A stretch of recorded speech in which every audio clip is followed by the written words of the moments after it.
Fala aí, eu sou a Mariana do Responde Aí. Hoje a gente vai bater um papo sobre o teste da derivada segunda inconclusivo. Bom, a gente já aprendeu sobre o que é um ponto crítico e como a gente faz para classificar um ponto crítico, ou seja, quando a gente pode dizer que ele é um ponto de máximo, ponto de mínimo ou ponto de célula.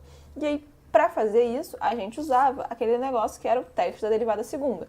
E aí, o que era o teste da derivada segunda? Era a gente resolver esse determinante aqui dessa matriz, né, com as derivadas segundas, e calcular isso no ponto crítico, né? E se esse determinante fosse maior do que zero, o ponto crítico era máximo ou mínimo. E aí a gente tinha que olhar o sinal do fxx. E aí, se o determinante fosse menor do que zero, a gente tinha um ponto de célula. Só que maior do que zero e menor do que zero não são as únicas possibilidades que existem. O determinante pode também ser igual a zero. E aí, nesse caso, a gente não sabia o que seria do ponto crítico. Então, o teste da derivada segunda, inconclusivo, ele é exatamente isso, é quando o determinante dá zero. E aí a gente não pode afirmar o que aquele ponto crítico é. Mas e aí, nesse caso, a gente faz o quê? A gente fala, professor, não vai estar dando, eu não sei dizer que ponto crítico é esse, não vou poder fazer essa questão da prova. Claro que não, né? Nesse caso, a gente vai aprender aqui hoje técnicas para resolver como classificar esse ponto crítico quando o determinante dá zero, beleza? Show! Então, vamos imaginar que a gente tem essa função aqui, e aí calculando o ponto crítico dela, que é o quê? Fazendo derivadas primeiras, igualando a zero, a gente acha que o ponto crítico é 0, 0. Beleza? E aí, vamos fazer agora o teste da derivada segunda, para poder classificar esse ponto crítico. E aí a gente faz as derivadas segundas, né? Repara aqui. Derivada segunda de 2x, 2. Derivada segunda de 4y ao cubo vai dar 3 vezes 4, 12y ao quadrado. E derivadas parciais mistas vão dar zero, porque fx e fy, o fx só depende de x, o fy só depende de y. Então, a mista vai dar zero. E aí, substituindo então no ponto 0, 0, como aqui era constante, não precisava substituir, mas aqui tem o y, preciso substituir no y igual a zero. Então, vai ficar 12 vezes 0 ao quadrado, vai dar 0. Então, nosso determinante vai ficar 2, 0, 0 e 0. E aí, fazendo esse cálculo, vai ficar 2 vezes 0 menos 0 vezes 0. Então, nosso determinante deu 0. E agora, José, o que fazer? Agora a gente vai aprender duas técnicas para poder classificar o ponto crítico quando esse caso acontece, que é o determinante da zero, que é o teste da derivada segunda ser inconclusivo. A primeira técnica é analisar o sinal da função. E aí a gente vai fazer isso buscando termos que forem sempre positivos ou sempre negativos. Por exemplo, no caso da nossa função, a gente tem aqui dois termos elevados a expoentes pares. Então, termos elevados a expoentes pares são sempre positivos, sempre maiores ou igual a zero. Então, esse primeiro aqui vai ser sempre maior ou igual a zero. O y elevado à quarta também vai ser sempre maior ou igual a zero.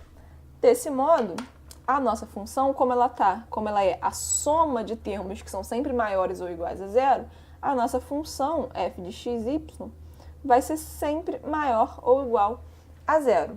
E aí, se você reparar, quando a gente calcular a nossa função no ponto crítico, que é o ponto que a gente quer saber o que ele é, se é máximo, se é mínimo, o que ele é, a gente vai ter que a nossa função vale zero. Então, e como a função é sempre maior ou igual a zero, zero é o menor valor que a função pode assumir. Então, para qualquer outro valor de x e y, a função vai ser maior do que a função no ponto crítico. Dessa forma, o nosso ponto crítico, que é o ponto 0, 0, ele é um ponto de mínimo global, porque para qualquer outro valor, a função vai ser maior do que zero, porque ela é sempre maior ou igual a zero. Beleza? Show! Agora, vamos aprender uma outra técnica, que é tentar nos aproximar do ponto crítico por caminhos diferentes. E isso, quando a gente vai usar isso? Quando a gente não conseguir analisar o sinal da função, ou seja, quando a gente não conseguir identificar termos sempre positivos ou sempre negativos, ou quando a gente identificar termos sempre positivos ou sempre negativos, mas mesmo assim a gente não poder dizer, concluir nada sobre o sinal da função como um todo. Vamos entender melhor isso daqui. Imagina que a gente tenha essa função. Bem, Aqui a gente, de novo, tem termos elevados a expoentes pares. Só que agora a gente não tem mais uma soma desses dois termos.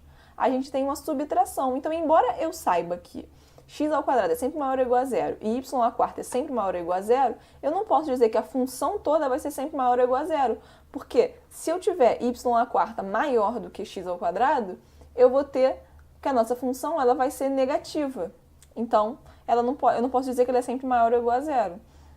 Então, nesse caso, a gente vai tentar nos aproximar do ponto crítico utilizando caminhos diferentes. Beleza, mas vamos calcular o ponto crítico dessa função aqui. Como ele é muito parecido com a função que a gente acabou de ver, que era mais, né? O ponto crítico também vai ser 0, 0. Quando a gente fizer as derivadas primeiras igualar a zero, a gente vai achar que o ponto crítico é 0, 0. E quando a gente fizer o teste de derivada segunda, também vai dar 0. Ou seja, se é teste inconclusivo, a gente vai precisar descobrir que ponto crítico, o que é esse ponto crítico, usando essa técnica de nos aproximar dele por caminhos diferentes. E aí, vamos buscar esses caminhos diferentes. O primeiro caminho vai ser o caminho x igual a 0. Substituindo, então, o x igual a 0 na nossa função, a gente vai ter que a nossa função ela vai virar menos y². E menos y² é uma parábola virada para baixo que bate aqui no zero. Beleza? Então, nesse caso, o nosso ponto zero, que é o nosso ponto crítico, ele vai ser um ponto de máximo da nossa função, porque a nossa função está aqui e esse ponto é o maior valor que ela assume. Agora vamos tentar um outro caminho, que é o caminho y igual a zero. Nesse caso, a nossa função ela vai ser igual a x². E x² é aquela parábola bonita, que todo mundo gosta, virada aqui para cima, encostando aqui no zero. Então, nesse caso, o nosso ponto crítico zero, ele vai ser um ponto de mínimo, que é o menor valor que a função pode assumir. Então, se por um caminho, que é o caminho x igual a zero, o nosso ponto crítico foi ponto de máximo, e por outro caminho ele foi ponto de mínimo, então esse ponto crítico não é uma coisa nem outra, né? Se cada hora ele é uma coisa, então na verdade ele não é nada. Então, na verdade, o nosso ponto P0 é um ponto de cela, que é aquele ponto que não é uma coisa nem outra. Tranquilo? Então é isso, galera. Esse vídeo te ajudou? Responde aí.